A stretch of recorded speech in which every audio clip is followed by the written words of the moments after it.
সম্পৰ্কে কেইষাৰমান ৰাখিবলৈ আমি অনুৰোধ জনাইছো। কৃষ্ণ।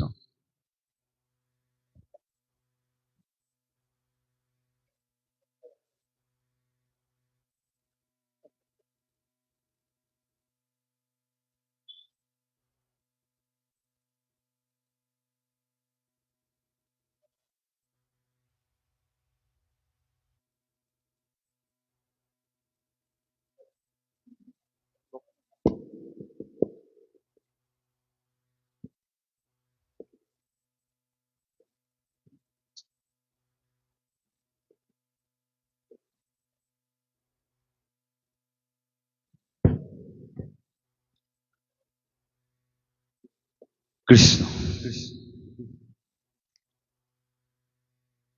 যিজনা গুৰুৰ দ্বাৰা আমি এক শৰণ নাম ধৰ্মৰ সংস্পৰ্শলৈ আহিলো, ভকত বৈষ্ণৱৰ আসন পালো, সংসাৰ হাত সাৰি যাব পৰা সঞ্জীৱনী শক্তিস্বৰূপ নাম তত্ত্ব পালো, সেইজনা গুৰুৰ চৰণ কমলত জয় জয়তে ভক্তিভৰা সেৱা অৰ্পণ কৰিছো। ধ্যানমূলং গুৰু মূৰ্তি, পূজামূলং গুৰুপদম, মন্ত্ৰমূলং গুৰু বাক্যম, মোক্ষমূলং গুৰু কৃপাহি কেৱলম, মোক্ষমূলং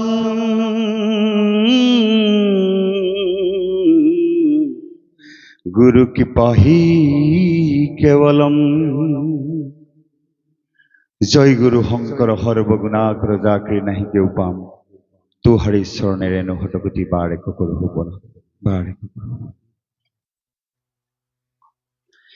বিশ্ব ব্ৰহ্মাণ্ডৰ গৰাকী পূৰ্ণ ব্ৰহ্ম ভগৱন্তৰ কৃপাত জীৱশ্ৰেষ্ঠ মনুষ্য হৈ জন্ম ললো। সাংসাৰিক ভোগবিলাকত আসক্ত হৈ ভগৱানৰ গুণানুকীৰ্তন মুখত ল'বলৈ আহৰি নাপাওঁ। আজি খনামুখ আঞ্চলিক নাম কীৰ্তন ও ধৰ্মালোচনী সভাৰ অনুষ্ঠিত হোৱা এই দূৰদৰীয়া নামঘৰৰ আজি সেৱাৰস্থলীত সাক্ষাৎ পূৰ্ণব্ৰহ্ম ভগৱন্তৰ বাংময় মূৰ্তি প্ৰতিষ্ঠিত হৈ আছে। প্ৰভুৰ চৰণ কমলত এই দাসৰু দাসে এভাগী সৎ সেৱা অৰ্পণ কৰিছো। মংগলম ভগৱান বিষ্ণু, মংগলম গৰুড়ধ্বজ, মংগলম পুণ্ডৰিকাক্ষ, মংগলায় তনু হৰি, মংগলায় তনু হৰি। আজি ধৰ্মস্থলীত সাক্ষাৎ ভগৱন্তৰ বাংময় মূৰ্তি আদ্য দেওপানী গজলা সত্ৰৰ সত্ৰাধিকাৰ প্ৰভু ঈশ্বৰ আৰু বিশেষভাৱে আজি অনুষ্ঠানৰ যি খনামুখ আঞ্চলিক নাম কীৰ্তন ও ধৰ্মালোচনী সভাৰ আমাৰ সন্মানীয় এই অঞ্চলৰেই নহয় অসমৰ চিৰপৰিচিত এজন সাংস্কৃতিক সাধক, গুৰুজনাৰ একান্ত সেৱক, গুৰুধৰ্ম প্ৰচাৰ প্ৰসাৰক আজি সভাৰ সভাপতি মহোদয়, লগতে অসমৰ বিভিন্ন প্ৰান্তত মানুহৰ হৃদয়ত ভক্তিৰ বীজ ৰোপণ কৰিবলৈ সক্ষম হোৱা মোৰ অতি শ্ৰদ্ধাৰ অৰূপ শইকীয়া প্ৰভু, আৰু এই সেৱাৰস্থলীত সমবেত হোৱা প্ৰাণৰ প্ৰাণ ভকত বৈষ্ণৱসকল, ভক্তিস্বৰূপা আই মাতৃসকল, অতি বাধ্য শ্ৰৱণ কুমাৰ সদৃশ যুৱক যুৱতীসকল, আৰু 5 বছৰ বয়সতেই ঈশ্বৰৰ কৃপা লাভ কৰিবলৈ সক্ষম হোৱা ভক্ত প্ৰহ্লাদ, ধ্ৰুৱ সদৃশ কণ কণ মইনা মাইনীসকল, সমস্তজনৰ হৃদয়ত পৰমাত্মা বস্তু বিৰাজমান হৈ আছে। আমি জয় জয়তে সমস্তজনৰ হৃদয়ত থকা পৰমাত্মা বস্তুক এভাগী সৎ সেৱা অৰ্পণ কৰিছো। কৃষ্ণ কৃষ্ণ।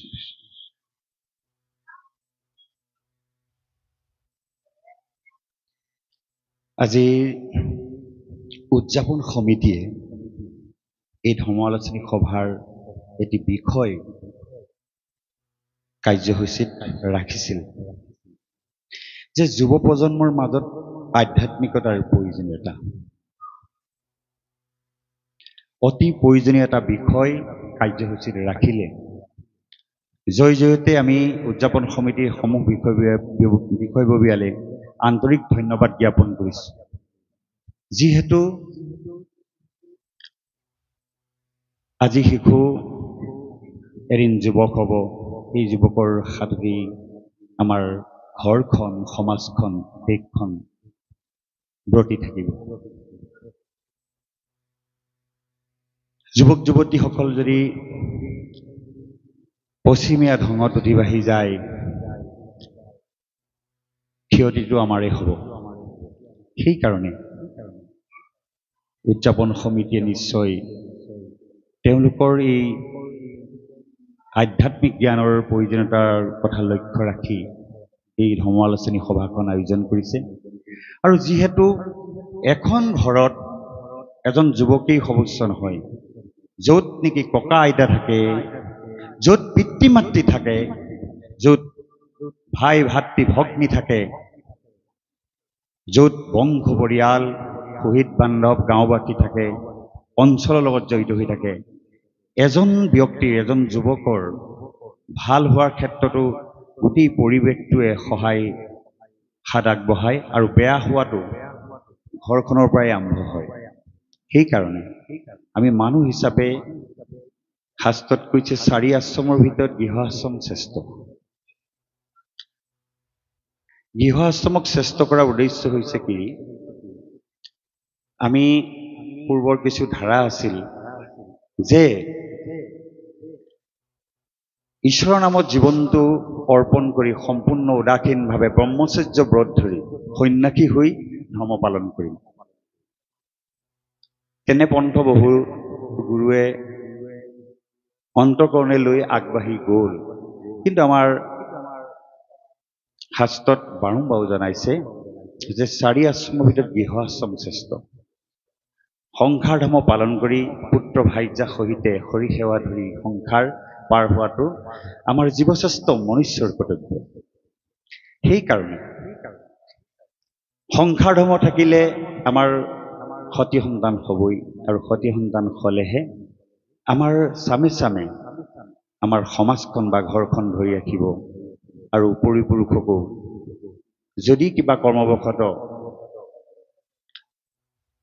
কোনোবা বেয়া জেগাটো যদি আছে সস্পুত্ৰই হৰি সেৱা ধৰিলে নৰকৰ পৰা উদ্ধাৰ হৈ পিতৃপুৰুষসকল বৈকুণ্ঠলৈ গতি কৰে বুলি শাস্ত্ৰই ঘোষণা কৰিছে বাৰু যে কি নহওক এই যুৱকসকলক লৈ যেতিয়া কথাষাৰ বা আমাৰ যুৱ প্ৰজন্মৰ ওপৰত যেতিয়া আজিৰ বিষয়বস্তু সাঙুৰ খাই আছে আমি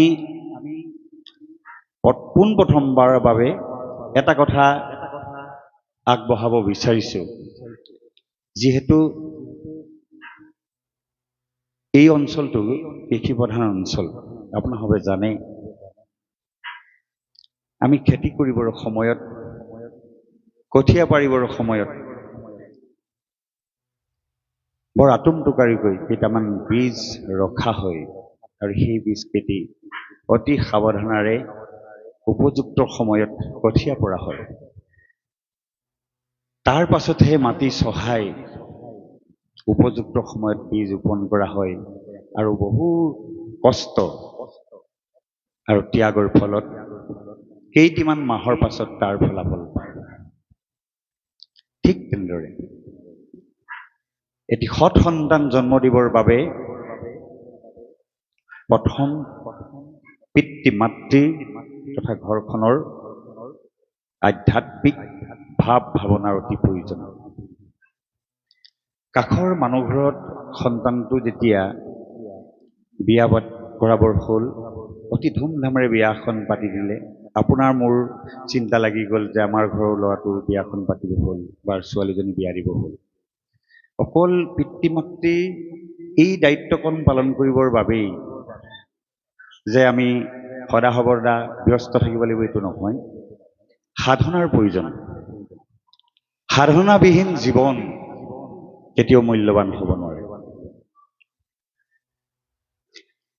যেনেধৰণে খেতি বিষয়টো মই এই কাৰণে আনিছিলোঁ যে সহজ উদাহৰণ সৰ্বোত্তম উপদেশ আমি অতি কষ্টৰে ত্যাগৰে 3 মাহৰ মূৰত বা কেইটামান মাহৰ পাছতহে আমি তাৰ ফলাফল পাওঁ ঠিক তেনেদৰে এটি সন্তান সৎ হ'বলৈ হ'লে আমি জন্ম দিয়াৰ আগৰ পৰা আমাৰ প্ৰস্তুতি চলাব লাগিব সাধনাৰ প্ৰয়োজনীয়তা আছে বসুদেৱ দেৱকীয়েও পূৰ্বজন্মত কৃষ্ণক পুত্ৰ হিচাপে পাবৰ বাবে 10,000 বছৰ গছৰ সৰা শুকান পাত খাই বায়ু ভক্ষণ কৰি ঈশ্বৰ সাধনা কৰিছিলে যাতে জগতৰ কল্যাণৰ অৰ্থে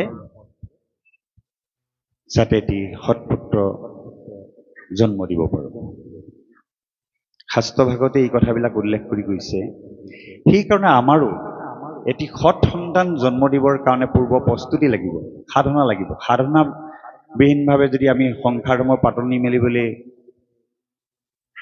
আগবাঢ়োঁ হিতে বিপৰীত হ'ব সেইকাৰণে এই সাধনা আজি ধ্ৰুৱ আৰু প্ৰহ্লাদ এই শিশুকালতে যে উপযুক্ত ভক্ত হিচাপে বা বৈষ্ণৱ হিচাপে যে গঢ় দিব পাৰিছিল মূলতঃ মাতৃ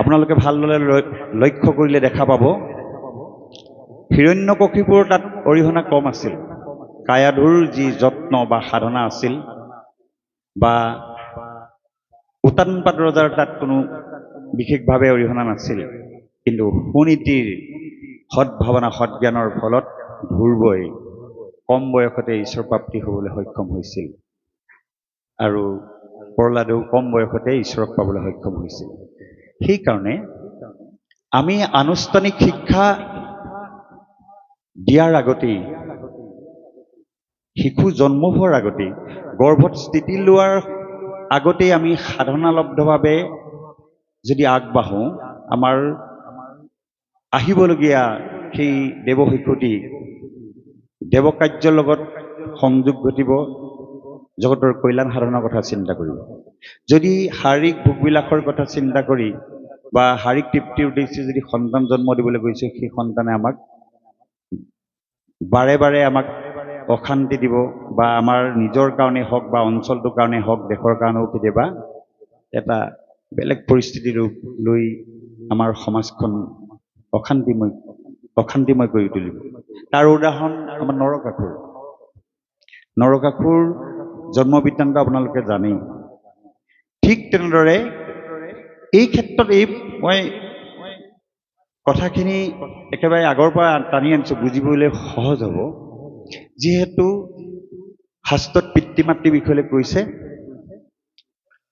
জননী জনক জানা তাহাক ভুলয়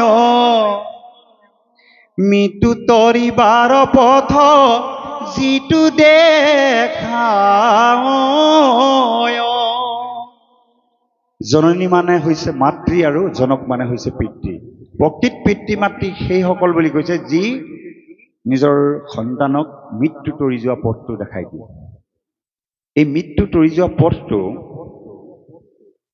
স্কুল কলেজত শিকোৱা নহয় স্কুলত যি পঢ়োৱা নহয় কলেজত যি শিকোৱা নহয় সেই জ্ঞানবিলাক ক'ত আছে শাস্ত্ৰত আছে ধৰ্মশাস্ত্ৰত এই আধ্যাত্মিক জ্ঞানটো শাস্ত্ৰতহে পাব অন্যত নাপায় আমি সন্তান জন্ম দিয়াৰ লগে লগেই আনুষ্ঠানিক শিক্ষা দিব লাগিব স্থাৱৰ সম্পত্তি দিব লাগিব ভৱিষ্যতে সুন্দৰভাৱে এজন ভাল মানুহ হিচাপে জীয়াই থাকিবলৈ সেই নৈতিক জ্ঞানবিলাক দিব লাগিব কিন্তু সন্তানক আধ্যাত্মিক জ্ঞানটো দিয়াৰ অতি প্ৰয়োজন শিশু জন্ম হোৱাৰ আগমুহূৰ্তৰ পৰাই পিতৃ মাতৃ যি প্ৰস্তুতি চলে সাধনা যি কৰিব লাগে সেইখিনি কৰাৰ লগে লগেই জন্ম হোৱাৰ লগে লগে এটা ভাল পৰিৱেশ দিয়াটো অত্যন্ত প্ৰয়োজন এজন যুৱক বিপথে গ'ল বুলি ক'লে পোনপ্ৰথমে আমি সং দুখৰ কথা উল্লেখ কৰি ওচৰৰ আন কোনোবাই তাক এইখিনি কৰিলে সেইখিনি কৰিলে। কিন্তু প্ৰথম জন্ম দিয়াৰ যিটো সাধনাৰ পৰাই আৰম্ভ হ'ব। যিহেতু যজ্ঞভূমিত সন্তানহীন পিতৃ মাতৃয়ে অতি কষ্টৰে অতি সাধনাৰে এটি সন্তান পাবলৈ সক্ষম হৈছিল, অংগদেৱে যজ্ঞভূমিত এই সন্তানটো লাভ কৰিছিল, যাৰ নাম বেন। কিন্তু সেই যজ্ঞভূমিত ইমান পবিত্ৰ ঠাইত জন্মগ্ৰহণ কৰা এই শিশুটি এদিন ডাঙৰ হোৱাৰ পাছত ওচৰ চুবুৰীয়া কাকো শান্তিত থাকিবলৈ দিয়া নাছিল। কাৰোবাৰ ঘৰত জুই লগাই দিছিল, কাৰোবাৰ খেলি থাকোঁতেই লগৰ সমনীয়াক পুখুৰীত পেলাই দিছিল। ডাঙৰ হোৱাৰ পাছতো ঋষিমুনিসকলক যজ্ঞ ধ্বংস কৰিছিল, কাকো শান্তিত থাকিবলৈ দিয়া নাছিল। মানুহৰ প্ৰশ্ন হয় যে অতি সাধনাৰে আগবঢ়াই নিয়া এটা প্ৰস্তুতি, যজ্ঞৰ কুণ্ডৰ পৰা বাহিৰ হোৱা এটি সন্তান ইমান অসৎ কিয় হ'ল? তো শেষত ঋষিমুনিসকলে ধ্যানৰ যোগে গম পালে যে তেওঁৰ মাতৃৰ ফালৰ পৰা যি ধাই মাতৃ আনিছিলে তেওঁ কুৰি তালি ডাঙৰ দীঘল কৰিবলৈ, তেওঁ সেই প্ৰভাৱবিলাক পৰি গ'ল, যাৰ ফলত বেন ইমান দুষ্কৃতিকাৰী হ'ল, অহংকাৰী হ'ল, মদমত্ৰ হিংসাকৰীয়া হ'ল। সেইকাৰণে পিতৃ মাতৃৰ লগতে ঘৰুৱা পৰিৱেশটোৰ এটা প্ৰয়োজনীয়তা আছে। যিখন পুণ্যভূমি ভাৰতবৰ্ষত শ্ৰৱণ কুমাৰৰ দৰে অতি বাধ্য পুত্ৰ জন্ম লাভ কৰিবলৈ সক্ষম হৈছিল, আমিও পুণ্যৱান, সেইখন ভাৰতভূমিতে আমি জন্মগ্ৰহণ কৰিছোঁ। নিজৰ পিতৃ মাতৃক কান্ধত তুলি বিভিন্ন তীৰ্থ ভাৰপাচিত তুলি তীৰ্থ প্ৰদৰ্শন কৰাই ফুৰিছিল। সেইখন পুণ্যভূমি শ্ৰৱণ কুমাৰ, যি শ্ৰৱণ কুমাৰে পিতৃ মাতৃক ইমান শ্ৰদ্ধা ভক্তিৰে সেৱা শুশ্ৰূষা কৰি আমাৰ বাবে এটা আদৰ্শ দি গ'ল। যদি আজি সেইখন পুণ্যভূমি ভাৰতবৰ্ষত যদি আমাৰ যুৱ প্ৰজন্মই যদি পিতৃ মাতৃক নি বৃদ্ধ আশ্ৰমত এৰে বা মাৰপিল কৰে বা সমাজত নকৰিবলগীয়া অপকৰ্মবিলাক কৰে, তাতকৈ আৰু পৰিতাপৰ বিষয় কি হ'ব পাৰে?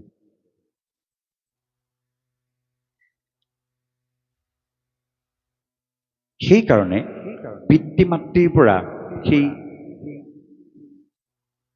সৎভাৱনা সৎজ্ঞানবিলাক সন্তানে লয় বা ওচৰ চুবুৰীয়া যি পৰিৱেশ, এই পৰিৱেশৰ ওপৰত নিৰ্ভৰ কৰে। এতিয়া আমাৰ যিহেতু যুৱ প্ৰজন্মক জগৰীয়া কৰিছে যদিও আপোনালোকে ভালকে দেখিলে গম পাব যে আজি যুৱ প্ৰজন্মই পশ্চিমীয়া সংস্কৃতিৰ যি ধাৰা, এই ধাৰাত উঠি বাঢ়ি গৈ নিজকে হেৰুৱাই পেলাইছে, যাৰ ফলশ্ৰুতিত নিজৰ কৃষ্টি সংস্কৃতি, পোচাক পৰিধান, খাদ্যৰ পৰা আদি কৰি গোটেইখিনি বাহিৰৰ প্ৰভাৱ পৰিছে আৰু সেইখিনি আদৰি লৈছে। এইটো জনাটো দৰকাৰ, যিটো সময়ত আমাৰ এই পুণ্যভূমিৰ ভাৰতবৰ্ষৰ শ্ৰীল ভক্তি বেদান্ত প্ৰভুপাদৰ যি ইস্কনৰ যি ধৰ্ম, এই ধৰ্ম আজি বিদেশী যিসকল ব্যক্তি, ইংলেণ্ড আমেৰিকাকে প্ৰমুখ কৰি বহু বিদেশী ব্যক্তি এতিয়া আমাৰ কৃষ্ণ ধৰ্ম গ্ৰহণ কৰিছে। আপোনাৰ হবে ইস্কনৰ চেনেলবিলাক ইউটিউবত খুলি চালে গম পাব, লাখ লাখ বিদেশীয়ে আমাৰ ইস্কনৰ এই ধৰ্ম অৰ্থাৎ কৃষ্ণ ধৰ্মক আদৰি লৈছে। মালা জপি ঈশ্বৰৰ কৃষ্ণৰ নাম হৰে কৃষ্ণ হৰে ৰাম গাই যি এটা সোঁতত উঠি বাঢ়ি গৈছে আৰু ইমান আন্তৰিকতাৰে আদৰি লৈছে, তাৰ বিপৰীতে আমাৰ যি যুৱক যুৱতীসকলে যদি আমাৰ এই হিন্দু সভ্যতা সংস্কৃতি পাহৰি পশ্চিমীয়া ধৰণ কৰ্ণৰ পোচাক পৰিধান কৰিবলৈ যদি ধৰে বা খাদ্য প্ৰণালীৰ লগত জড়িত হৈ পৰে, নিজৰ ভৰিত কুঠাৰ মৰাৰ দৰে হ'ব। আপোনালোকে চাব যে মই আজি এই সভাত উপস্থিত থকা যুৱক যুৱতীসকলক বাৰম্বাৰ অনুৰোধ জনাইছোঁ যে আপোনালোকে ইউটিউবলৈ গৈ ইস্কনৰ সেই চেনেলটো খুলি চাব যে বিদেশী ব্যক্তিসকলে অতি আন্তৰিকতাৰে কেনেধৰণে আমাৰ এই কৃষ্ণ ধৰ্ম গ্ৰহণ কৰিছে। তেতিয়া এই মনৰ ভাৱবিলাক আমাৰ আঁতৰি যাব। আমাৰ পিতৃ মাতৃ আনুষ্ঠানিক শিক্ষা নাথাকিব পাৰে। আজি যি পিতৃ মাতৃয়ে কমান খমানলৈ পঢ়ি আমাক যদি স্কুল কলেজৰ দেওনা পাৰ কৰাই এটা নিৰ্দিষ্ট স্তৰত আমাক এৰিব পাৰে, তেনেহ'লে আমি আমাৰ সন্তানসকলক কিমান পঢ়াম? এই কথাবোৰ আমাৰ ছাত্ৰ ছাত্ৰীসকলে বা যুৱ প্ৰজন্মই অনুভৱ কৰাটো উচিত। এই কথাবিলাক এই কাৰণে কোৱা হৈছে যে আমাৰ স্কুল আৰু কলেজত আমাৰ আনুষ্ঠানিক শিক্ষাবিলাক দিয়া হয়। জীৱন জীৱিকাৰ সন্ধানত আমাৰ কিছুমান পাঠ্যপুথিত এনেকুৱা কিছুমান বিষয় ৰখা হয় যিবিলাক নিৰ্দিষ্ট বিষয়ত শিক্ষা গ্ৰহণ কৰি গৈ এদিন আমি কিবা এটা চাকৰি বাকৰি বা অন্যান্য কিবা এটা বৃত্তি লৈ জীৱন নিৰ্বাহ কৰিব পাৰোঁ। কিন্তু সকলোৱে যে চাকৰি পাব তেনেকুৱা কোনো মানে নাই। আমি বিভিন্ন বৃত্তি অৱলম্বন কৰি জীৱন নিৰ্বাহ কৰিব লাগিব। আমাৰ উঠি অহা প্ৰজন্মই এটা কথা জনাটো দৰকাৰ যে মোৰ ওপৰত মোৰ ঘৰখনৰ, মোৰ গাঁওখনৰ, মোৰ অঞ্চলটোৰ বা দেশখনৰ দায়িত্ব আছে। ফুল বুলি কিছুমান বাহিৰৰ প্ৰভাৱ মই গ্ৰহণ কৰিম। যিযোৰ পোছাকে আমাৰ পৰিৱেশটো নষ্ট কৰিব পাৰে। আমাৰ যে গুৰুজনাই এই নামঘৰত যে 3 বস্ত্ৰ পিন্ধি অহাৰ যিটো ব্যৱস্থা ৰাখিলে, এইটো শৃংখলতাৰ প্ৰতীক। স্বৰ্গৰ প্ৰথম খোজ শৃংখলা। শৃংখলাবদ্ধতা থাকিলে এখন সমাজ বৰ্তি থাকে। আজি যদি এই নামঘৰতেই সকলোৱে ইমান সুন্দৰভাৱে ধৰ্মীয় পোছাক পিন্ধি শান্তি সম্প্ৰীতিৰে বহি আছে, ইয়াত যদি এটা বিভিন্ন পোছাক পৰিধান কৰি আহি ইয়াত যদি প্ৰৱেশ কৰিলেন, ইয়াত এটা ভাল পৰিৱেশ হৈ নুঠিলে। আৰু য'ত যিটো হয়, কেতিয়াবা আমি কিবা পিন্ধা উৰাৰ ক্ষেত্ৰত কিছুমান কম্প্ৰমাইজ কৰিব লাগিব, কিন্তু এইটো নহয়। যিযোৰ পোছাকে আমাৰ বিশেষকৈ যুৱক যুৱতীসকলক ক'ব বিচাৰিছোঁ, ঘৰখনৰ মানুহখিনিৰ মানসিকতাৰ প্ৰতি প্ৰশ্নবোধক দৃষ্টি এটা আনে যাতে কিবা এটা প্ৰশ্নবোধক হিচাপে চাব নোৱাৰে যে এই ঘৰৰ পিতৃ মাতৃয়ে ল'ৰা ছোৱালীক কি পিন্ধিব লাগে এইটো শিকোৱা নাই নেকি। কাৰণ আমাৰ প্ৰথম পৰিচয় আমি মানুহ। তাকো আমাৰ শাস্ত্ৰই ঘোষণা কৰিছে আমি জীৱশ্ৰেষ্ঠ মানুহ। জীৱশ্ৰেষ্ঠ মানুহ হিচাপে জীয়াই থাকিবলৈ হ'লে আমাৰ প্ৰথম আইডেণ্টিটি যে আমি জীৱশ্ৰেষ্ঠ মানুহ। আমি ধৰ্মৰ লগত আমাৰ কৰ্মবিলাক ধৰ্মৰ লগত জড়িত হৈ থাকে। সেইটো কাৰণে আধ্যাত্মিক জ্ঞানৰ প্ৰয়োজনীয়তাৰ বিষয়লৈ আজি বিষয়বস্তুলৈ টানি অনা হৈছে। মই পিন্ধা কাপোৰযোৰে যদি সমাজ এখনত যদি খাপ খোৱা নাই, তেনেকুৱা এযোৰ কাপোৰ যদি মই পিন্ধি যাওঁ, মোৰ লগতে মোৰ ঘৰখনৰ মান সন্মানৰো জড়িত হৈ আছে। সেইটো কাৰণে মই ভাবিব লাগিব এই কথাটো।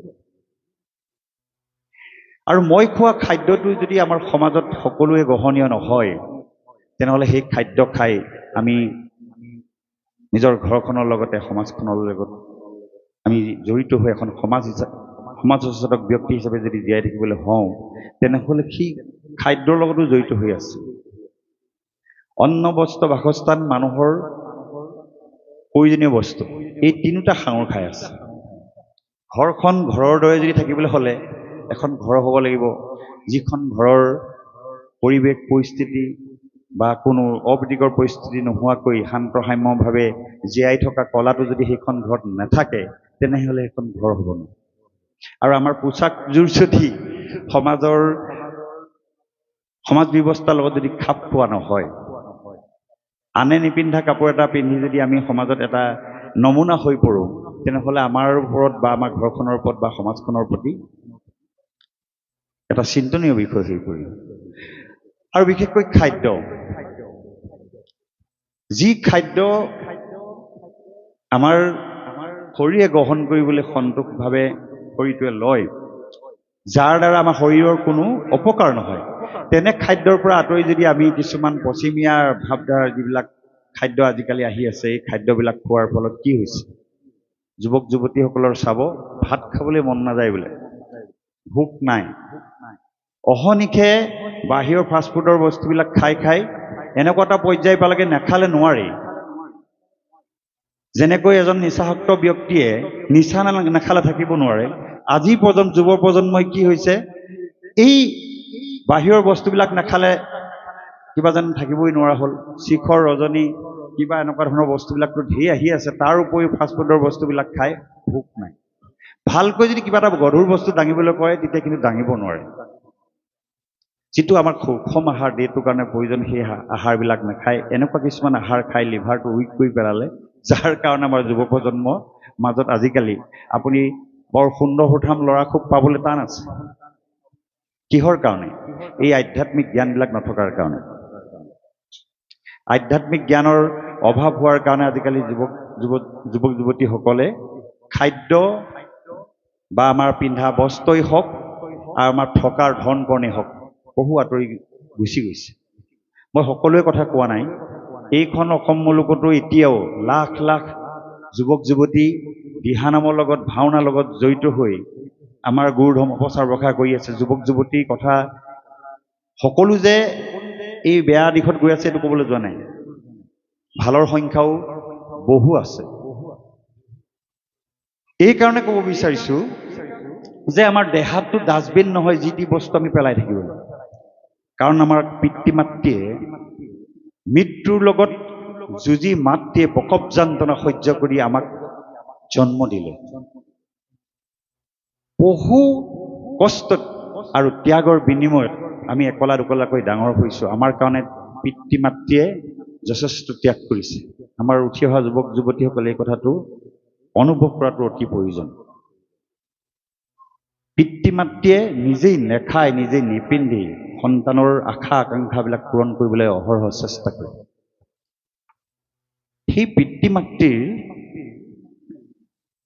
বিষয়লৈ অকণমান ভবাটো উচিত। আমাৰ পিতৃ মাতৃৰ বাবে সন্তান হৈছে এখন দাপোন। এই দাপোনখনত যেনেকৈ আমি চোৱাৰ লগে লগে নিজৰ প্ৰতিবিম্বটো দেখোঁ, সন্তানৰ মুখলৈ চোৱাৰ লগে লগে পিতৃ মাতৃয়ে বহু আশা কৰে আৰু নিজক তাত দেখিবলৈ পায়।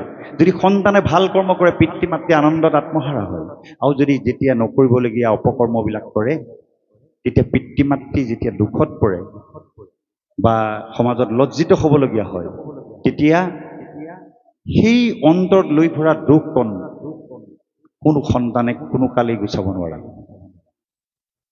সেইকাৰণে আমাৰ উঠি অহা যুৱক যুৱতীসকলে সদা সৰ্বদা আধ্যাত্মিক জ্ঞান ল'বৰ বাবে এনেকুৱা ধৰ্মীয় অনুষ্ঠানবিলাকলৈ অহাটো আমি বাঞ্ছা কৰোঁ।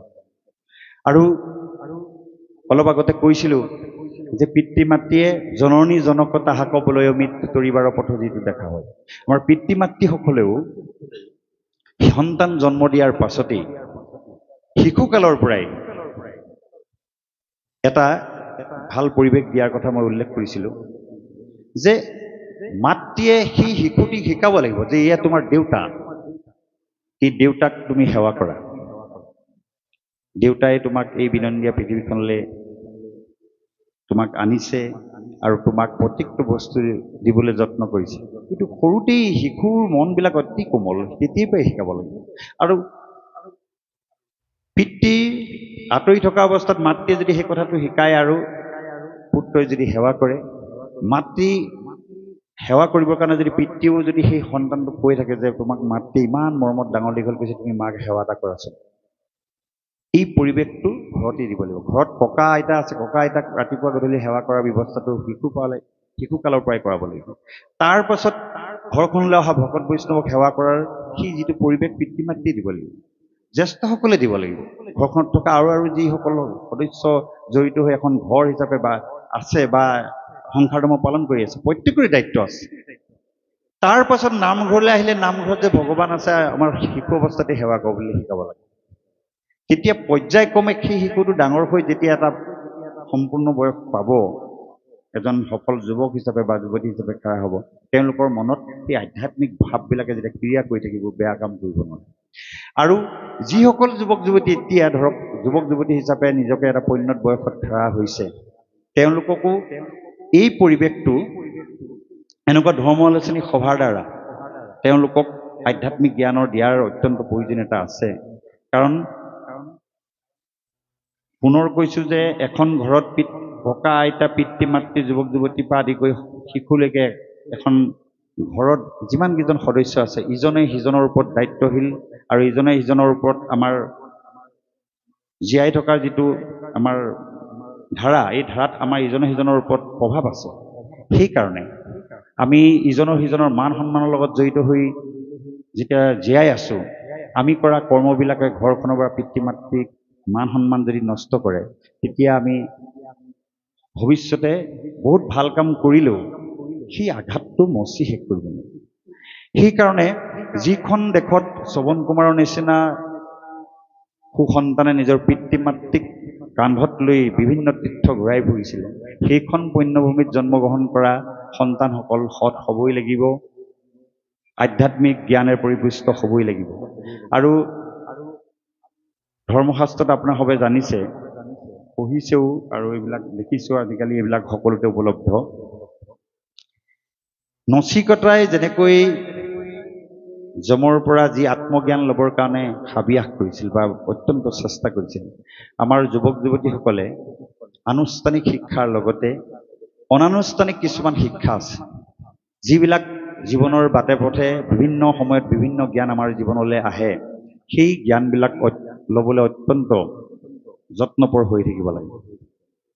স্কুল কলেজত যে শিকোৱাখিনি যথেষ্ট নহয়, স্কুল কলেজৰ পাছত এনেকুৱা আধ্যাত্মিক অনুষ্ঠানবিলাক য'ত আত্মাৰ জ্ঞান দিয়া হয়। আজি যদি এজন যুৱকক বা এগৰাকী যুৱতীক যদি সোধে তোমাৰ নাম কি, তেওঁ ক'ব মোৰ নাম ৰঞ্জন গগৈ। পিতৃৰ নাম কি, দেউতাৰ নাম কি? বোলে দেউতাৰ নাম বোলে যজ্ঞেশ্বৰ গগৈ। সেইটো আমাৰ এই অঞ্চলৰ এটা নিজৰ পৰিচয় দিবৰ কাৰণে আমাৰ এটা ঠিকনা।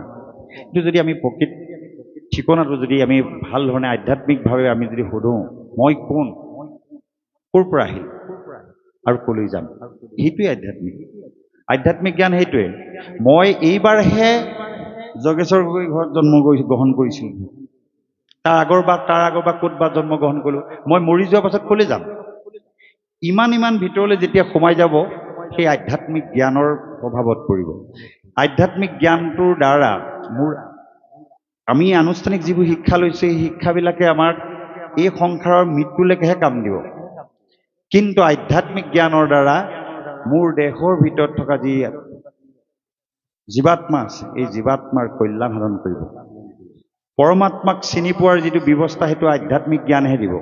কাৰণ মই আকস্মিক এই পৃথিৱীলৈ অহা নাই, মই নিশ্চয় ক'ৰবাৰ পৰা আহিছোঁ আৰু ক'ৰবালৈ আকৌ পুনৰ ঘূৰি যাব লাগিব। কাৰণ মানুহ মৰণশীল, এই মানুহবোৰ মৰিছে যে ক'লৈ গৈছে আৰু ক'ৰ পৰা আহি ইয়াত এই পৃথিৱীত একত্ৰিত হৈছে, এইবিলাক জ্ঞানৰ প্ৰয়োজনীয়তা আছে। সেইবিলাক জ্ঞান ক'ত আছে? আমাৰ এই শাস্ত্ৰ ভাগৱতত এইবিলাক জ্ঞান উল্লেখ কৰিছে যে আমি পূৰ্ণব্ৰহ্ম ভগৱন্তৰ অংশৰূপে এই ধৰাধামলৈ আহিলোঁ, জনম জনম গুচি গ'ল, প্ৰভুৰ ওচৰলৈ যোৱাৰ কোনো প্ৰস্তুতি নাই। এতিয়া আমি প্ৰভুৰ ওচৰলৈ যোৱাৰ প্ৰস্তুতি চলাব লাগিব। এই প্ৰভুৰ ওচৰলৈ যোৱাৰ প্ৰস্তুতি চলাবলৈ যাওঁতে প্ৰভুক জানিব লাগিব, পূৰ্ণব্ৰহ্ম ভগৱন্ত কোন, তেওঁৰ ওচৰলৈ যোৱাৰ প্ৰস্তুতি চলাবলৈ হ'লে কি কি কৰিব লাগিব, কি কি নকৰিব লাগিব, আমি এই অৱস্থাতে শিকি ল'ব লাগিব। তেতিয়া আমাৰ এই মানৱ জীৱন ধৰাৰ সাৰ্থক হ'ব।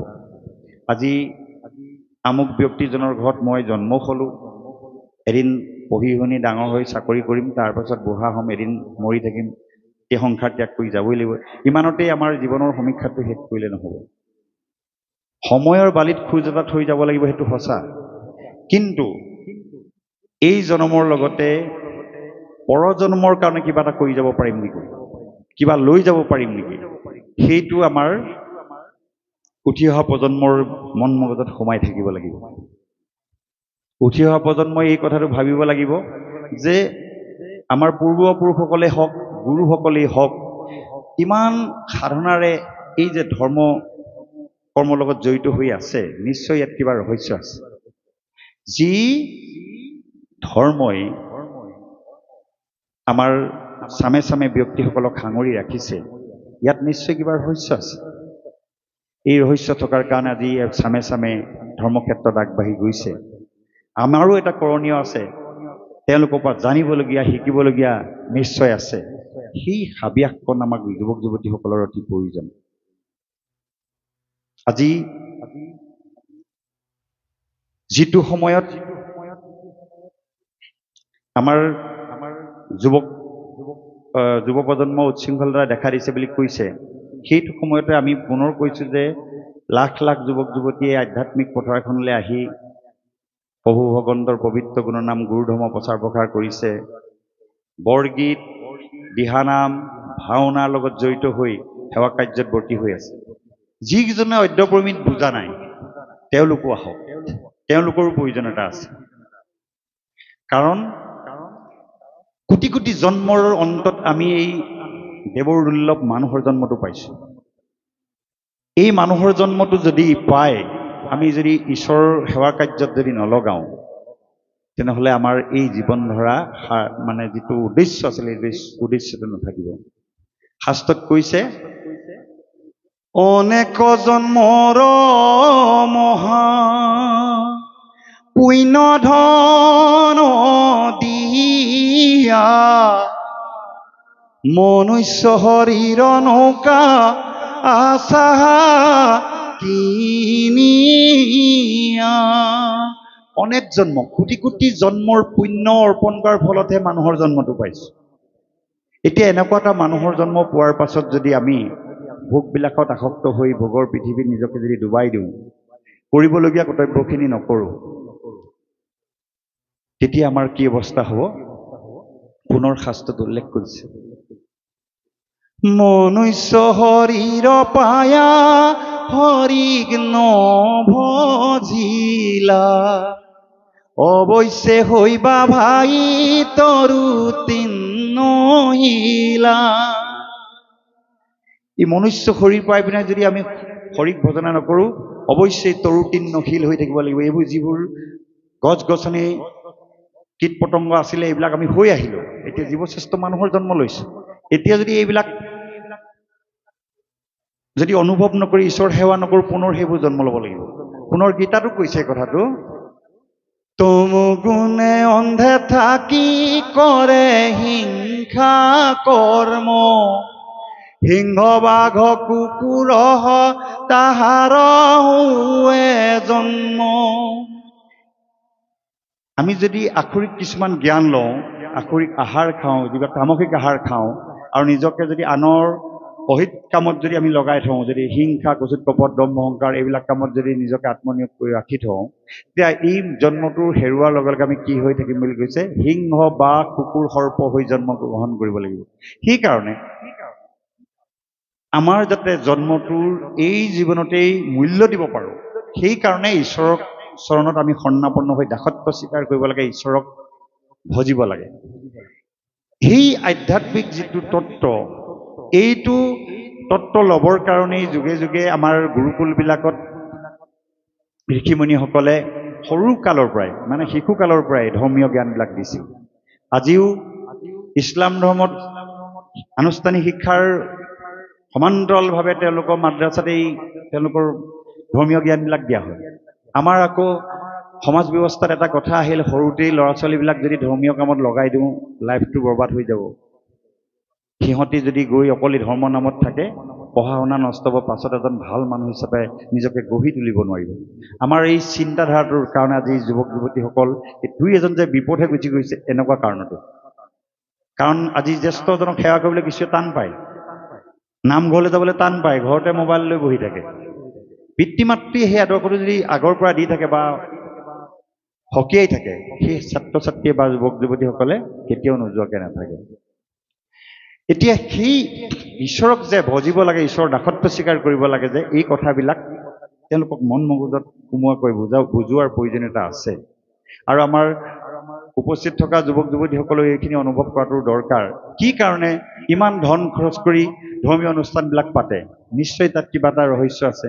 উদ্দেশ্য এইটোৱে, যাতে আমি এই জন্মতে এই দেৱৰ দুৰ্লভ মানুহৰ জন্মটো পাইছোঁ, এইটো যাতে নষ্ট নহয়। ব্ৰহ্মাৰ অপাৰ্থনি এইটো নৰতনু বুলি কৈছে। ব্ৰহ্মাকে আদি কৰি দেৱতাসকলে মানুহৰ জন্ম পাবলৈ হেঁপাহ কৰি আছে। কিন্তু তুমি মই যদি আজি পিতৃ মাতৃয়ে মোবাইলটো নিদিলে বুলিয়ে, বাইকখন নিদিলে বুলি আমি নিজকে আত্মহৰণৰ পথ লৈ চুইচাইড কৰি দিওঁ, এইটো জানো কেনেকুৱা কথা হ'ব? কাৰণ পিতৃ মাতৃয়ে সন্তানক বহু আশা কৰে, যাতে মোৰ ল'ৰাটো এদিন ডাঙৰ হ'ব, মোৰ ছোৱালীজনী এদিন ডাঙৰ হ'ব, সিহঁতে আনুষ্ঠানিক শিক্ষাৰে শিক্ষিত হৈ ঘৰখনৰ বা আমাৰ মান সন্মান ৰক্ষা কৰিব, এজন সফল মানুহ হবে, এই পৃথিৱীত জীয়াই থাকিব। কিন্তু এটা সাধাৰণ বস্তুৰ কাৰণে আকুৰগুজ মনোভাৱ লৈ নিজকে হেৰুৱাই পেলায়। এই দেহাটোৰ মূল্য কিমান? এটা চকু যাৰ নাই তেওঁ গম পায় চকুটোৰ মূল্য কিমান। যাৰ এটা ভৰি নাই তেওঁ গম পায় ভৰিটোৰ মূল্য কিমান। এটা যদি অংগ আমি যদি কিনিবলৈ যাওঁ, এটা চকুৰ মূল্য কিমান হ'ব সেইটো কিনিবলৈ যোৱাজনেহে অনুভৱ কৰিব।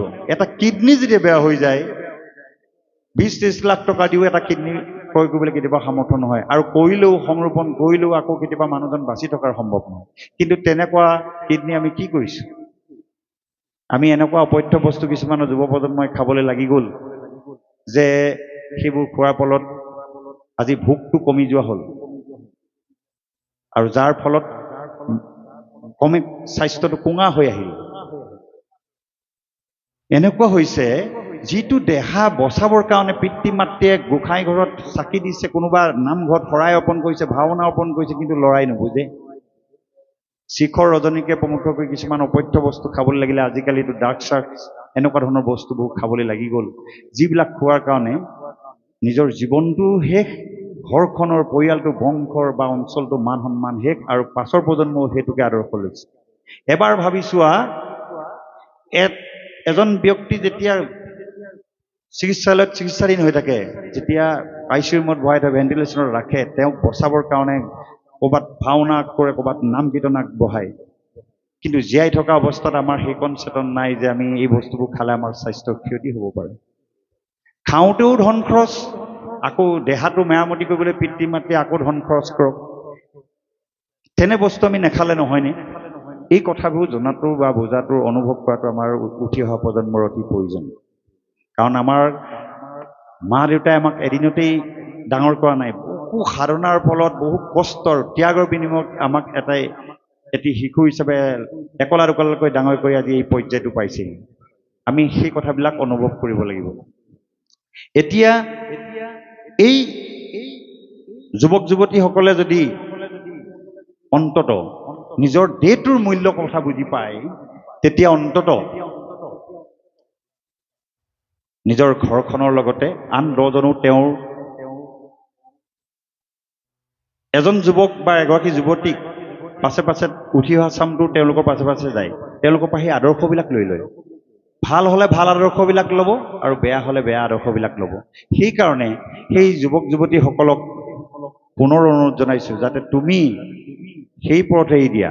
শাস্ত্ৰত এটা কথা কৈছে যে কোটি কোটি মানুহ যি পথে গতি কৰিছে, তুমি সেই পথ এৰি দিয়া। কাৰণ কোটি কোটি মানুহে সংসাৰলৈ আহিছে, খাইছে, বৈছে, ৰং তামাচা কৰি গুচি গৈছে। তুমি এটা পথ বাছি লোৱা, যিটো পথৰ দ্বাৰা তুমি এই সমাজত কিবা এটা কৰি থৈ যাব পাৰা, যাৰ কাৰণে তোমাক এদিন উঠি অহা প্ৰজন্মই আদৰ্শ হিচাপে ল'ব। আজি যিসকল ব্যক্তিয়ে দেশৰ সুনাম অৰ্জন কৰিছে, শিশুকালটো অত্যন্ত ঘাত প্ৰতিঘাতৰ মাজে আগবাঢ়িছে। কেতিয়াও অত্যন্ত ভোগবিলাসৰ মাজত ডাঙৰ দীঘল হোৱা ল'ৰা ছোৱালীয়ে সুফল দেখিবলৈ সক্ষম হোৱা নাই, সুফল দেখাবলৈ সক্ষম হোৱা নাই। কিয়? যেতিয়া সকলো বস্তু সুলভ হৈ পৰিব, তেতিয়া এই নিজক এজন শ্ৰেষ্ঠ ব্যক্তি হিচাপে গঢ়ি তোলাত সেইবিলাক হেঙাৰ হৈ পৰে। আমাৰ ডাকৰ বচনত এটা কথা কৈছে অভিজ্ঞতাৰ পঢ়াশালীত অতিপাত খৰচী মূৰ্খই তাৰ বাদে একো শিকিব নোৱাৰে বুলি কৈছে। যিটো সময়ত আমি শিকিব লাগে, জানিব লাগে বা নিজক গঢ়ি তুলিব লাগে, সেই সময়ত যদি ভোগবিলাকৰ নামত অত্যন্ত খৰচ কৰি থাকোঁ, তেতিয়া আমি জীৱনত একো শিকিব নোৱাৰিম। সেইকাৰণে আমাৰ উঠি অহা প্ৰজন্মক বাৰম্বাৰ কোৱা হৈছে, যাতে নিজৰ স্বাস্থ্যটো ভাল কৰি ৰাখিবলৈ হ'লে, সুস্থ সবল দেহ মনৰ অধিকাৰী হ'বলৈ হ'লে খাদ্যৰ কথাটো গুৰুত্ব দিয়ক। নেখাবলগীয়া কিছুমান বস্তু আজিৰ পৰা ত্যাগ কৰক, যাতে নিজৰ দেহাটো ডাষ্টবিন নহয় যি টি লেতেৰা বস্তু পেলাই থাকিবলৈ। শিখৰ ৰজনী যিবিলাক বস্তু আজি যুৱ প্ৰজন্মই খুব খাবলৈ লাগিছে, তাৰ বনোৱাৰ পদ্ধতিবিলাক চাৰ্চ কৰি চালে গম পাব। কেতিয়াবা কেতিয়াবা এইবিলাক সুলভভাৱে দেখাই থাকে। চিচাৰৰ গুড়ি, বটল গুড়ি কৰি চিচা সেই পাউডাৰটো সেইবিলাকত মানে সংমিশ্ৰণ কৰা হয়, যিটো চুবাই থাকিলে বহু সময়লৈকে মুখত থাকে। আৰু সেই গ্লাছৰ গুড়িবিলাক এদিন যেতিয়া আমাৰ সেইবিলাকৰ সৈতে আমি খাই যেতিয়া আমাৰ দেহত আমি বেছি অধিকভাৱে লওঁ, আমি অধিক সেৱন কৰোঁ, তেতিয়া কি হয়, আমাৰ ভোকটো কমি যায়। ভোক কমাৰ লগে লগে খাদ্যৰ পৰিমাণটো কমি যোৱাৰ লগে লগে আমি দুৰ্বল হৈ এটা লৈ জীয়াই থাকিব লাগিব। সেইকাৰণে সেইবিলাক বস্তুৰ পৰা ত্যাগ কৰিব লাগিব। আৰু আপোনালোকক আৰু এটা কথা কওঁ, অতি আচৰিত বিষয়, শিৱসাগৰ কেন্দ্ৰীয় কাৰাগাৰত আজি কিছুদিনৰ আগত আমি ভাগৱত ব্যাখ্যা অনুষ্ঠান তাত ব্যাখ্যা কৰিছিলোঁ। তাত উঠি অহা প্ৰজন্মৰ যুৱক যুৱতী আপুনি দেখিলে আচৰিত খাই যাব। সিংহভাগ ল'ৰা ছোৱালী ক'ৰবাত চোৰ ডকাইতৰ লগত জড়িত, ড্ৰাগছ খাইছে, ক'ৰবাত কিবা অপকৰ্ম কৰিছে, তাত জড়িত হৈ পৰিছে। সেই যুৱক যুৱতীসকলক দেখি ইমান দুখ লাগিছে যে তেওঁলোক আজি যদি আনুষ্ঠানিক শিক্ষাৰে শিক্ষিত হৈ এজন সৎ ব্যক্তি হিচাপে নিজক গঢ়ি তুলিলেহেঁতেন, এই কাৰাগাৰখনৰ প্ৰয়োজনেই নাছিলে। সেই কাৰাগাৰত নি আবদ্ধ কৰি কিয় ৰাখিবলগীয়া হৈছে? কাৰণ আমাৰ পৰিৱেশ পৰিস্থিতিয়ে সেইবিলাক আদৰি লোৱাৰ কাৰণে হৈছে। আজি এচামে খাই গৈছে, পাছৰ চামটো সেই বস্তুবোৰ খাইছে। সেইকাৰণে তেনেধৰণৰ খাদ্য খাই নিজৰ দেহাটো নষ্ট কৰিব নালাগে বুলি মই এই অনুষ্ঠানত লগত জড়িত হৈ থকা উঠি অহা প্ৰজন্মক অনুৰোধ জনাইছোঁ। আৰু তাৰ পাছতে আৰু এটা কথা জনাইছোঁ উঠি অহা প্ৰজন্মক, পিতৃ মাতৃৰ আচলত ধৰি পিতৃ মাতৃ মৰমত ডুবি যাতে নিজৰ জীৱনৰ উদ্দেশ্য পাহৰি যাব নালাগে। কিছুমান পিতৃ মাতৃ আছে, ল'ৰাটোৱে বাহিৰলৈ গ'লে কিবা এটা হ'ব বুলি এৰিবলৈ টান পায়, আনুষ্ঠানিক শিক্ষা ল'বলৈ দূৰ দূৰণিলৈ পঠিয়াবলৈ টান পায়।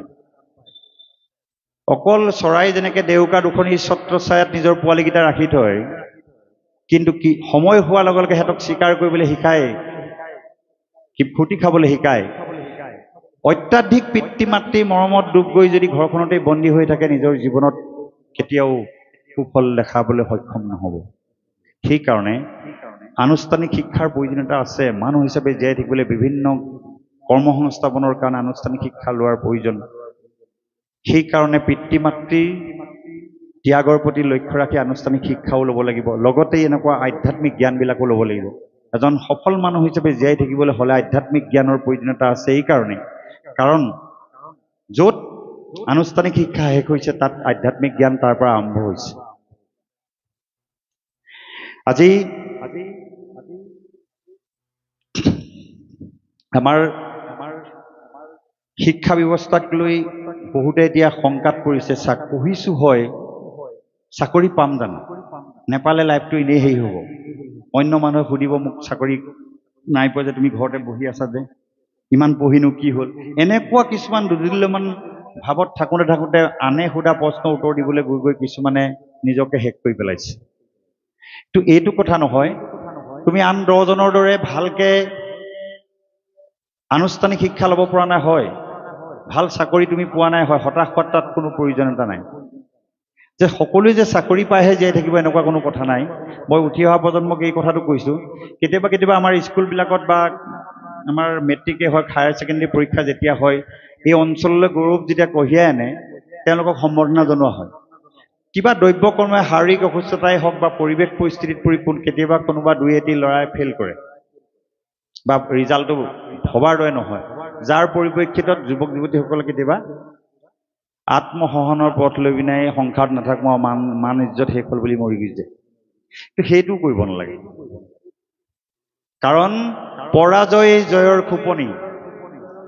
আজি যাৰ পৰাজয় আছে কাইলৈ তেওঁ জয় হ'ব পাৰে। পৰাজয়ক যেতিয়া জয়ৰ খোপনি হিচাপে ধৰি ল'ব, সেই ছাত্ৰ ছাত্ৰীয়ে কেতিয়াও বিফল হ'ব নালাগে। কাৰণ আমাৰ কেতিয়াবা আমাৰ সমাজ ব্যৱস্থাত দপদপাই থকা যিসকল পুৰোধা ব্যক্তি, আনুষ্ঠানিক শিক্ষা একেবাৰে কম, তেওঁলোকৰ কোনো ডিগ্ৰী নাই। এনেকুৱা বহু ব্যক্তি আছে যিসকলৰ আনুষ্ঠানিক শিক্ষা একেবাৰে কম, কিন্তু নিজৰ একক প্ৰচেষ্টাত গৈ সমাজৰ এজন শ্ৰেষ্ঠ ব্যক্তি হিচাপে নিজৰ ভৰিৰ ওপৰত থিয় দি আছে। আনুষ্ঠানিক শিক্ষা কিবা এটা ক্ষেত্ৰত যদি আমাৰ জীৱনত হ'বলগীয়া আছিলে হৈ গ'ল, সেইটোক লৈ যদি আমি ভাৰাক্ৰান্ত হৈ নিজক হেৰুৱাই পেলাওঁ, বা আমি কাম বন কৰিবলৈ এৰি দিওঁ, বা আমি চেষ্টাৰ পৰা আঁতৰি গুচি আহোঁ, তেনেহ'লে আমাৰ নিজৰ ক্ষতি হ'ব। আপোনাৰ বাবে সকলোৱে জানে, যিটো সময়ত আমাৰ গুৰুকুল আছিলে বা ঋষিমুনি দিনৰ পৰা আমাৰ ছাত্ৰ ছাত্ৰীসকলক গুৰুহঁত শিক্ষা লৈ আছিলে, ঠিক তেনেকৈ পৰ্যায়ক্ৰমে এই শিক্ষা ব্যৱস্থাটো আহি আছিল। পাণিনি এনেকুৱা এজন ছাত্ৰ আছিল, সেই সময়ত শিক্ষাগুৰুৱে আজিৰ দিনত কি কৰে, মাৰ্কশ্বিটখন চাই উপযুক্ত মাৰ্কছ আছে যদিহে তেতিয়া সেই স্কুলখনত এডমিশ্যন দিয়ে, নহ'লে স্কুলখনৰ মানদণ্ড নষ্ট হ'ব বুলি এডমিশ্যন নিদিয়ে। উপযুক্ত হ'ব লাগিব, পাৰ্চেণ্টেজটো ভাল হ'ব লাগিব। তো সেই যুগত কি কৰিছিলে, ছাত্ৰ নিজৰ শিষ্য হিচাপে গ্ৰহণ কৰিবলৈ লোৱাৰ আগত হাতখন চাইছিলে। জ্যোতিক বিদ্যাৰ যুগৰ কথা, যে হাতখনৰ শিক্ষা ৰেখাডাল আছেনে নাই। পাণিনিক যেতিয়া সেই শিক্ষা ল'বলৈ যাওঁতে গুৰুৱে হাতখন চাইছিল, চাই দেখিলে যে হাতত শিক্ষা ৰেখাডাল নাই। পাণিনিক ক'লে, তোমাৰ হাতত শিক্ষা ৰেখাডাল নাই, মই তোমাক শিক্ষাদান দিব নোৱাৰোঁ। তুমি যদি পঢ়াত যদি কিবা গেধা হৈ যাবা, ভাল ধৰণে পৰীক্ষাত উত্তীৰ্ণ হ'ব নোৱাৰা, তেতিয়া মোৰ এই শিক্ষা অনুষ্ঠানটোৰ কলংক আহিব।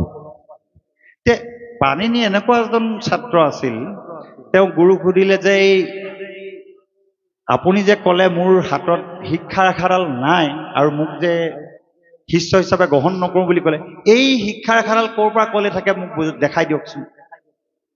গুৰুৱে ক'লে যে এই মণিবন্ধনৰ পৰা শিক্ষা ৰেখাডাল কমে গৈ এই মধ্যমা আঙুলিত লাগিছে, এই ৰেখাডাল শিক্ষা ৰেখা। এই শিক্ষা ৰেখাডাল যাৰ ওচৰত থাকিব তেওঁ যিকোনো বিদ্যাতে পাৰ্গত হ'ব। তোমাৰ এডাল নাই, সেইটো কাৰণে মই তোমাক ত্যাগ কৰিছোঁ। কিন্তু পাণিনি ইমান শিক্ষাৰ প্ৰতি ধাউতি আছিল, ঘৰলৈ আহি এখন চুৰি কটাৰী লৈ এই মণিবন্ধনৰ পৰা চুৰি কটাৰীয়ে মধ্যমা আঙুলিলৈকে তলুৱাত সম্পূৰ্ণ শিক্ষা ৰেখাডাল নিজে কাটি পিনাই পোন কৰি নিজে কাটি ল'লে। পাছদিনাখন গুৰুগুৰিলৈ গৈ কৈছে, গুৰুদেৱ আপুনি মোৰ শিক্ষা ৰেখাডাল নাই বুলি কৈছিলে নহয়, চাওক মোৰ হাতত শিক্ষা ৰেখা হৈ গ'ল, আজিৰ পৰা আপুনি মোক পঢ়াব লাগিব। সেই গুৰুৱে পাণিনি শ্ৰদ্ধা আৰু একাগ্ৰতা দেখি চকু পানী বৈ গ'ল, কি কাম কৰি পেলালে। ইমান শিক্ষাৰ প্ৰতি আগ্ৰহ থকা এই সন্তানটি, এই শিশুটি, ইয়াক মই উপযুক্ত কৰি গঢ়ি তুলিব লাগিব।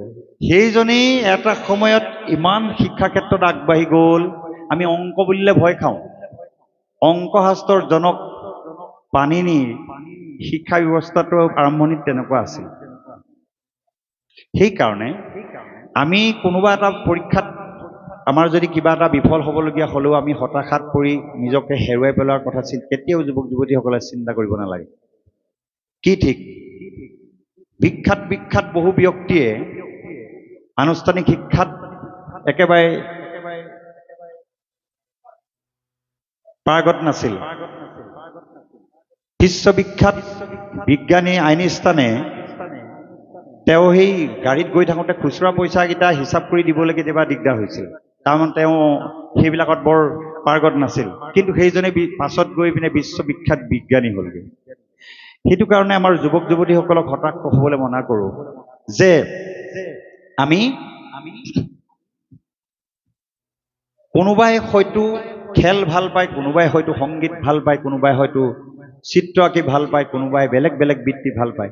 পিতৃ মাতৃসকলেও এই কথাটো জনাটো দৰকাৰ, ল'ৰাই কি কৰি ভাল পায় মিছাকে এটা বেলেগ এটা বিষয় জাপি দি সেই ল'ৰাটোক ভাৰাক্ৰান্ত কৰিব নালাগে। আৰু লগতে কেতিয়াবা কেতিয়াবা পিতৃ মাতৃৰ হেঁচাত উপযুক্ত ৰিজাল্ট দিব নোৱাৰাৰ কাৰণে ল'ৰা ছোৱালী হতাশ হৈ বিপথে গুচি যায়। সেইকাৰণে আমাৰ জীৱনৰ মূল্য কি আধ্যাত্মিক জ্ঞানত সম্পূৰ্ণ সাঙুৰ খাই আছে।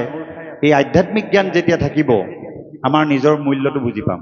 ভগৱান কৃষ্ণই অৰ্জুনক এটা কথা কৈছিল, তুমি মোৰ হৈ চোৱা, মই তোমাক অমূল্য ৰত্ন নবনাও যদি কোৱা।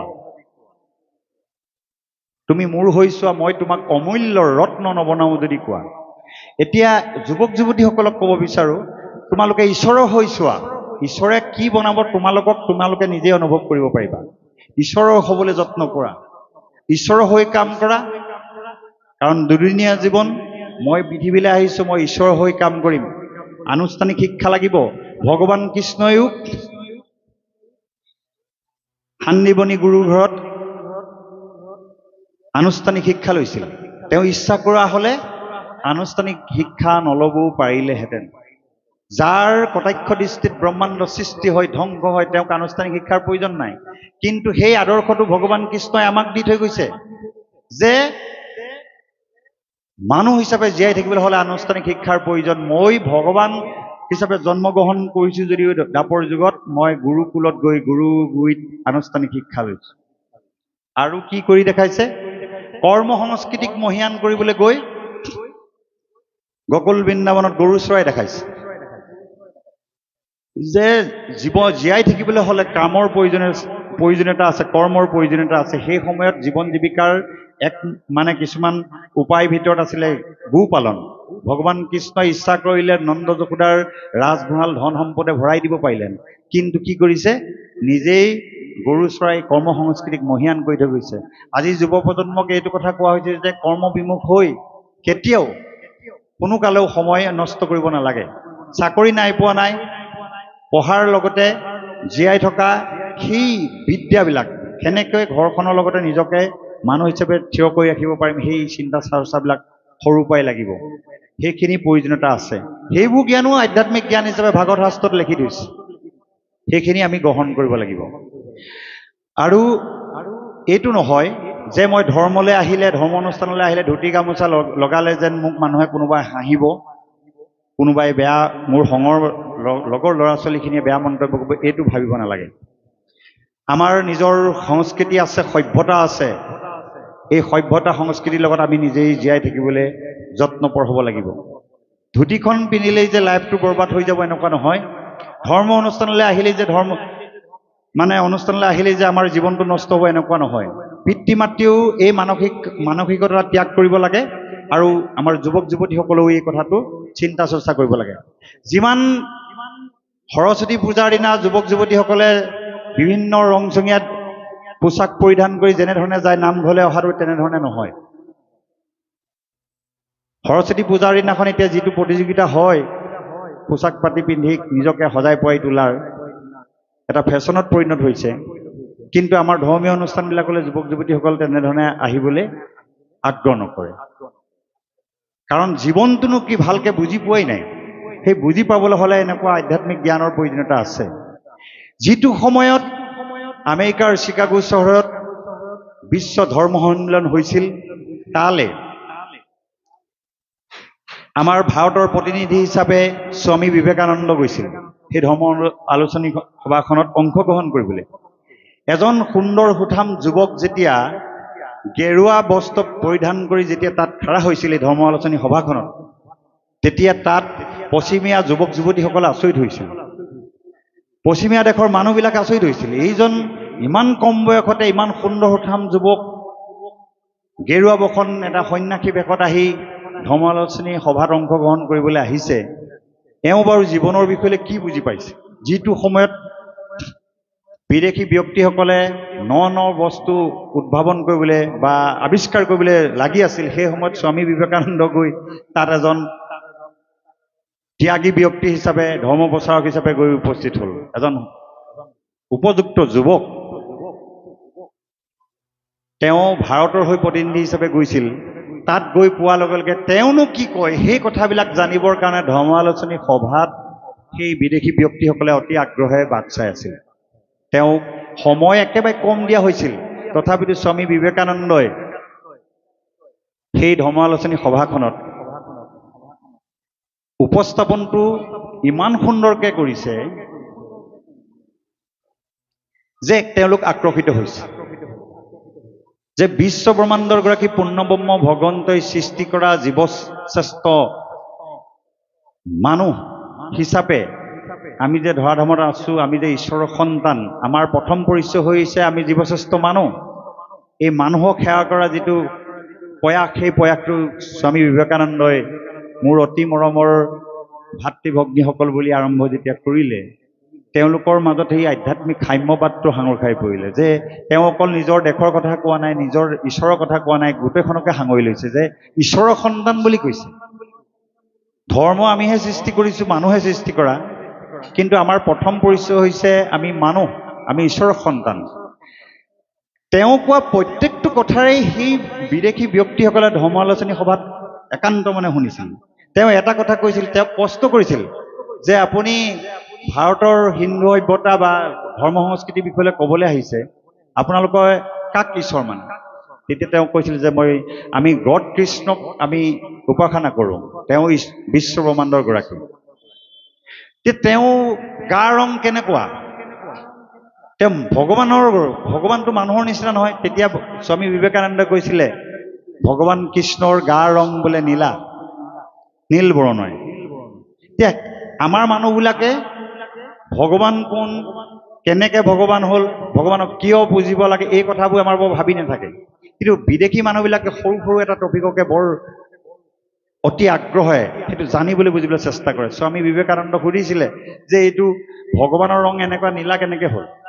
এতিয়া স্বামী বিবেকানন্দই বৰ যুক্তিপূৰ্ণভাৱে কথাটো ক'লে যে আমাৰ গড কৃষ্ণ ইমান বিশাল, তাৰ পৰিসীমা জুখিব নোৱাৰে। আকাশ যিমান বিশাল হ'ব সিমান আকাশৰ ৰং নীলা হ'ব। সাগৰ যিমান গভীৰ হ'ব সাগৰৰ পানী সিমানেই নীলা হ'ব। আমাৰ গড কৃষ্ণ ইমানেই বিশাল, ইমানেই গভীৰ, তেওঁ কোনো সীমাৰে জুখিব নোৱাৰি। সেইকাৰণে আমাৰ গড কৃষ্ণ গা ৰং নীলা বোলে। এই কথাটোত বিদেশী ব্যক্তিসকলে স্বামী বিবেকানন্দৰ নিচিনা এজন যুৱকে যেতিয়া ধৰ্ম ভাষণ দি থাকোঁতে এই কথাটো শুনিলে বৰ আচৰিত পালে, যিটো বৰ যুক্তি আছে। কথাৰ প্ৰসংগত স্বামী বিবেকানন্দই ক'লে যে আমাৰ ভগৱান কৃষ্ণই 16,108 গৰাকী ভাৰ্যা বিয়া কৰাইছিল। এই কথাটো শুনাৰ লগে লগে তেওঁলোকৰ আৰু আগ্ৰহ হ'লে, নজনাটো জানিবলৈ বুজিবলৈ তেওঁলোকৰ বৰ আগ্ৰহ আছিল। লগে লগে প্ৰশ্ন কৰিলে যে আপুনি ইয়াৰ উত্তৰটো দিয়ক। কিন্তু স্বামী বিবেকানন্দই মঞ্চত সেই উত্তৰটো নিদিলে। তেওঁ তাৰ পৰা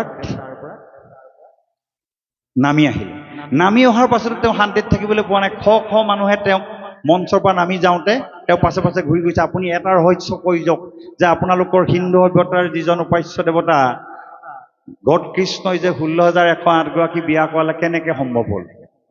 তেওঁ আঁতৰি গৈ সেই ধৰ্ম আলোচনী সভাৰ ওচৰতে থকা এজোপা গছ আছিলে, গছজোপাৰ কাষত এটা টিলা আছে, টিলাটোত উঠি লৈ পিনে তেওঁ ক'বলৈ আৰম্ভ কৰিছে। তেতিয়া শ মানুহে তেওঁক আগুৰি আছে। তেতিয়া স্বামী বিবেকানন্দই যুক্তিপূৰ্ণতাই কৈছে, এই কথাটো মই অলপ আগত মঞ্চতে ক'ব পাৰিলোঁ, কিন্তু নক'লোঁ। আপোনালোকক বুজাবৰ কাৰণে ইয়ালৈ লৈ আহিছোঁ।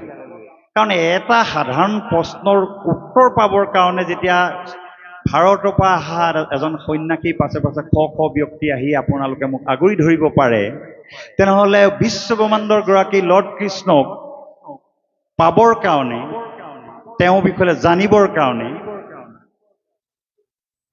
প্ৰত্যেকটো জীৱই হাবিয়াস কৰি আছে বা চেষ্টা কৰি আছে। কিন্তু ভগৱান কৃষ্ণই কাৰ্যকাৰণক লাগি 16,108 গৰাকী বিয়া কৰাটো কোনো ডাঙৰ কথা নহয়।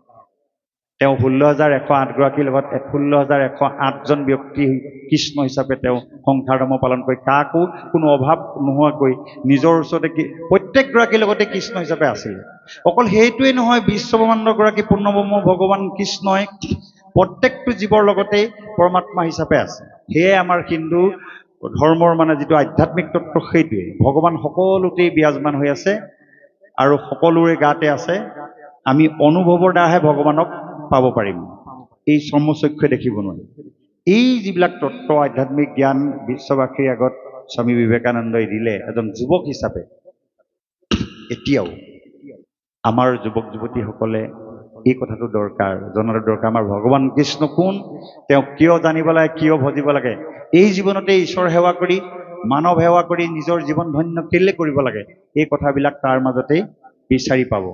সেইকাৰণে আধ্যাত্মিক জ্ঞানৰ প্ৰয়োজনীয়তা আছে।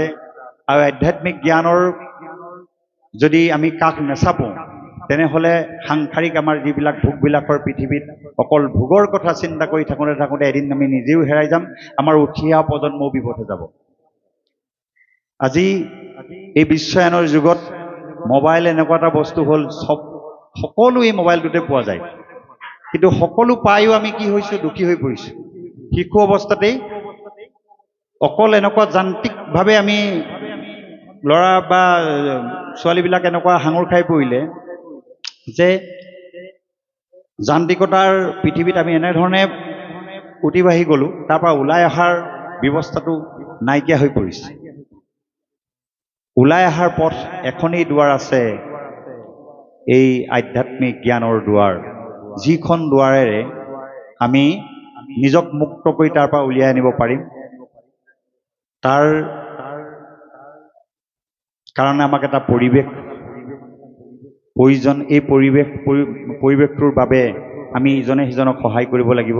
পিতৃ মাতৃ, ওচৰ চুবুৰীয়া বা জ্যেষ্ঠসকল বা আমাৰ অগ্ৰজ ব্যক্তিসকলে তাৰ গুৰি ধৰিব লাগিব। যুৱক যুৱতীসকলক আধ্যাত্মিক জ্ঞানৰ প্ৰয়োজনীয়তা অতি প্ৰয়োজন হৈ পৰিছে সাম্প্ৰতিক সময়ত, যিটো সময়ত আমাৰ আনুষ্ঠানিক শিক্ষাকে মূল বস্তু বুলি ধৰি আছে। এই মূল আনুষ্ঠানিক শিক্ষাটোৰ প্ৰয়োজনৰ লগতে আমাক আধ্যাত্মিক জ্ঞানৰ প্ৰয়োজনীয়তা আছে। নহ'লে আমি আমাৰ উঠি অহা প্ৰজন্মক আমি অমূল্য ৰত্ন হিচাপে সমাজত খাৰা কৰিব নোৱাৰিম, আমাৰ দেশৰ ধৰণী হিচাপে খাৰা কৰিব নোৱাৰিম। সেইকাৰণে সকলোকে আহ্বান জনাইছোঁ যাতে সকলোৱে আমাৰ উঠি অহা প্ৰজন্মক খং বা বেলেগ এটা পৰিৱেশেৰে বুজাই মানুহক কেতিয়াও মূল সুঁতিৰ পৰা ঘূৰাই আনিব নোৱাৰে। অতি মৰমেৰে আৰু এনেকুৱা ধৰণৰ অনুষ্ঠানবিলাকৰ যোগেদিহে আমাৰ উঠি অহা প্ৰজন্মক আধ্যাত্মিক জ্ঞান দিব পাৰিব।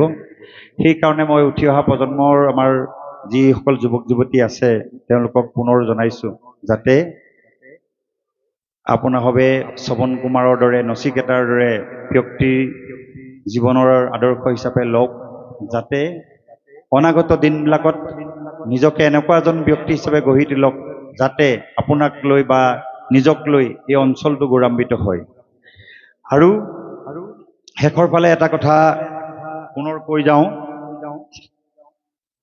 যিটো সময়ত ভাৰতৰ সংবাদ জগতত, আমাৰ সংবাদ জগতৰ ভিতৰত আটাইতকৈ যশস্বী সাংবাদিক আছে যদি ৰজত শৰ্মা, যিজনে এতিয়া সাম্প্ৰতিক সময়ত দেশৰ এনেকুৱা শ্ৰেষ্ঠ নেতা নাই, যিজনৰ অভিনেতা নাই বা অভিনেত্ৰী নাই যাক তেওঁ সাক্ষাৎকাৰ ওলোৱা নাই। তেওঁ হেনো সৰুকালতে টিভি এটা ঘৰত নাছিলে, যিটো সময়ত টিভি এটা চাবৰ কাৰণে লোকৰ ঘৰে ঘৰে ঘূৰি ফুৰিবলগীয়া হৈছিলে, ইমানেই অভাৱ অনাটনৰ মাজত আছিলে।